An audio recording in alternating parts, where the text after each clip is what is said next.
दोस्तों देख सकते हैं कि अभी अभी जो ट्रक यहाँ पर पलटा है ये बक्सर जिला के नया भोजपुर में सुबह में 3 बजे आज ये ट्रक अनियंत्रित होते हुए ये पुल के नीचे जाकर गिर चुका है। आप देख सकते हैं कि जिसमें इसमें एक ड्राइवर और एक खलासी थे, जो कि बक्सर जिला के ही मझवारी क्षेत्र के मझवारी गांव का ये गाड़ी भी है, और जो ड्राइवर इसमें थे वो भी मझवारी के ही हैं और वो गाड़ी खुद से चला रहे थे। ग्रामीणों के अनुसार उनकी ये एक्सीडेंट में देहांत हो चुकी है और बहुत ही भयानक एक्सीडेंट आप देख रहे हैं कि ये अनियंत्रित होते हुए और ये पूरा बैरियर तोड़कर और नीचे जाकर गिर चुकी है।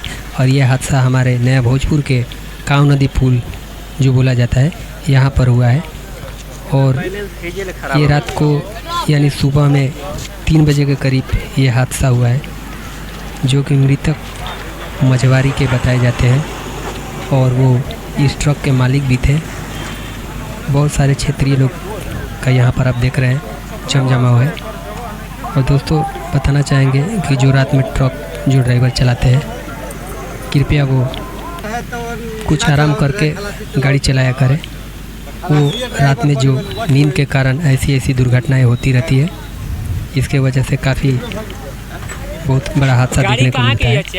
और वीडियो को ज़्यादा से ज़्यादा शेयर करें। छोटे मोटे खबरों के लिए हमारे चैनल को सब्सक्राइब करिए। फिर मिलते हैं किसी नए वीडियो के साथ।